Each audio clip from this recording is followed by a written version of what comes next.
Watermelon Grins, Thrift Store Tape. Before the digital flicker, before the digital flicker, before the online whispers, even before any advertisement dared to snag in the curated feeds of the internet, there was plastic and magnetic tape, the low hiss of static, and the stale popcorn scent of a forgotten living room. There was a VHS tape. Not a professionally produced movie, not a home video of a child's birthday party, but something unlabeled. Its cardboard sleeve was bleached and warped. The once vibrant colors faded to pastel ghosts. There was no title, no genre sticker, just the ghostly impression of where a label might once have been, and the generic off-brand casing of 1,000 other tapes.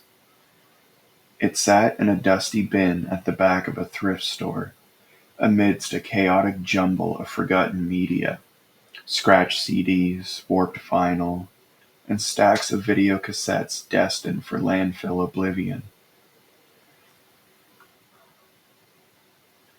Thrift stores hold a strange allure, a promise of unearthed narratives and forgotten stories. Sometimes it's the intriguing title of a book, or the peculiar shape of a discarded object that draws you in. This time it was the unsettling anonymity of the VHS. Its blankness, its lack of context, whispered a silent invitation to uncover its secrets. Perhaps a lost gem, a bizarre piece of found footage, or just something strange. For a few crumpled dollars, the mystery was mine. Back home, in the muted quiet of my apartment, the tape felt heavier than its plastic casing suggested. There was a stillness about it, a silence that seemed to hum with unspoken content. I slid it into an aging VCR, the machine whirring to life with a mechanical sigh. Static. Grainy, snow-filled static filled the screen for what felt like an eternity. Then, a flicker, a jump, and an image coalesced, but not into clarity, into something profoundly wrong. It was a party, exactly like the one from my nightmares, though I hadn't dreamt it yet, not consciously. The low-resolution video struggled to capture the scene, rendering faces blurry and indistinct. The surroundings, a chaotic swirl of pixelated colors. Confetti, or jagged shapes that might have been confetti, rained down relentlessly. A muffled, distorted soundtrack played a tinny, repetitive tune that sounded like a warped carousel gone horribly wrong. And then, the focus lurched, momentarily locking onto them. Watermelons. Clown watermelons. 2, then 3, then more, abruptly dominating the frame. Even through the VHS distortion, the wrongness was sickeningly clear. Their rinds too smooth, too perfectly striped, and grafted onto these melon spheres were faces, painted white with crude brush strokes that seemed to swim and distort across the screen. The eyes, vast black circles rimmed with lashes that bled into the surrounding pixels, stared out with a fixed, predatory intensity. And the smiles. Oh God, the smiles were there, just as monstrous, just as unsettling as I would later see in my dreams. They stretched across their watermelon faces, lurid red lines drawn back to reveal these impossible rows of teeth. Unnaturally white, clinically perfect, and grotesquely numerous. The rictus grins were unwavering, frozen in an obscene parody of celebration. The video quality buckled and warped, but the smiles remained, disturbingly sharp, cutting through the visual noise like razors. The scene lurched again, the camera wavering drunkenly, And then I heard it, the chewing. It started faintly, a subliminal wet murmur beneath the distorted music, and then grew rapidly, insidiously, taking over. A wet rhythmic thrum that seemed to pulse from the tape itself, vibrating through the speakers and into the very air of my apartment. The focus shifted, and nausea twisted in my stomach as I finally saw what they were chewing. The camera, shaky and unfocused, revealed a wider view of the party, and at the heart of their silent congregation, on the ground, amidst the garish chaos, lay another watermelon, a normal one, unpainted, unadorned, split open and violated, and they were consuming it. These grotesque parodies of merriment, these silent watermelon clowns tearing at the exposed pink flesh with those impossible teeth. Juice rendered as smeared, pixelated streaks streamed down their painted faces, mingling with the fixed, unsettled smiles, creating a tableau of saccharine horror that the low-resolution VHS could only hint at, yet somehow amplified in its grainy distortion. Then the tape cut to static, just snow-filled static again, hissing and crackling from the speakers. The chewing sound abruptly severed, leaving a phantom echo in its wake. I ejected the tape, a cold sweat prickling my skin. The scent of overripe watermelon, sickly sweet and faintly metallic, seemed to cling to the air, stronger now, almost palpable, even though there was nothing remotely resembling a watermelon in my apartment. That night, the dreams started. The party, the confetti, the chewing, and those smiles. No longer fleeting glimpses, but fixed and unwavering in the lurid landscape of my subconscious. In waking hours, a creeping dread coiled in my gut. Shadows seemed to deepen and lengthen unnaturally.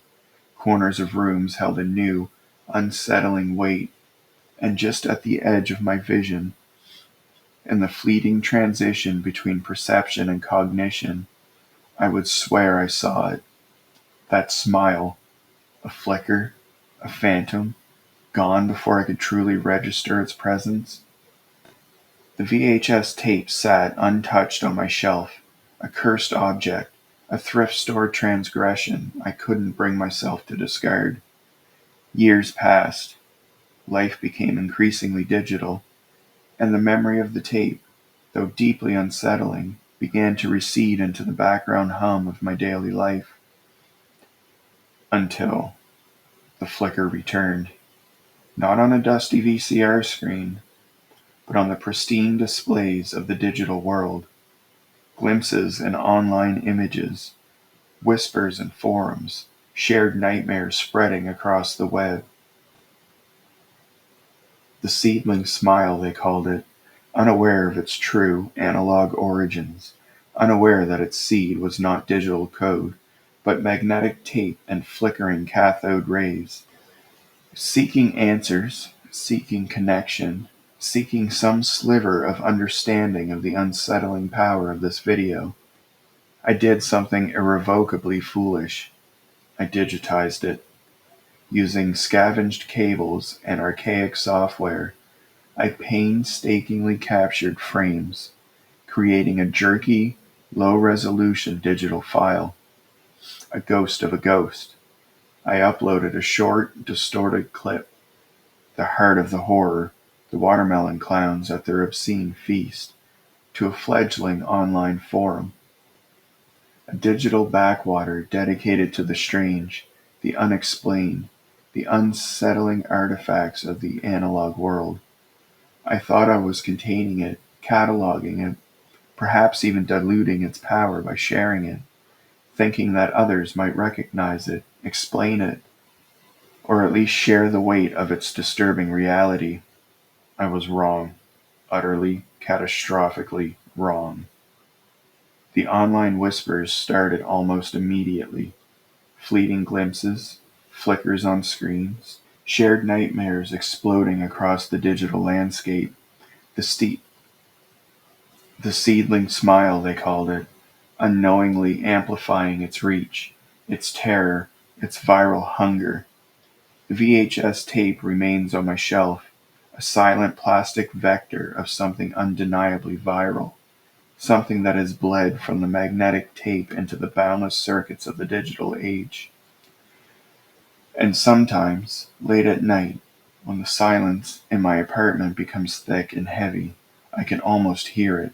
Not the whirring of the VCR, not the hiss of static, but something else, something fainter, more insidious, the low, wet thrum of chewing, now a phantom limb of sound echoing in the digital silence. And if I stare too long at the blank screen of my computer, in the fleeting reflection, I can almost swear I see them. Not just the smiles anymore, but the whole horrific tableau. The party, the confetti, the feast, and those painted eyes fixed upon me, knowing, hungry.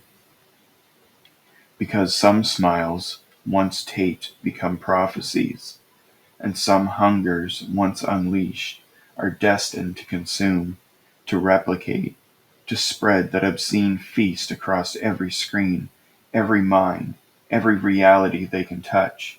And I, in my foolish curiosity, in my desperate need to understand, have become its unwitting herald, its digital Judas, spreading, spreading the second-hand smile to an unsuspecting world.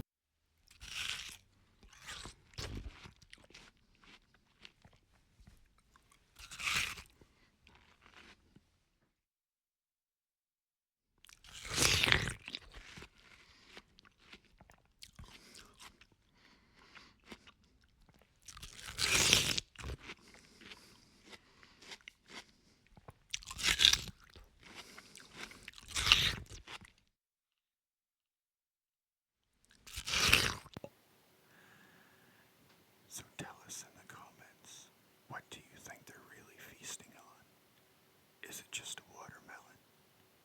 Or is it something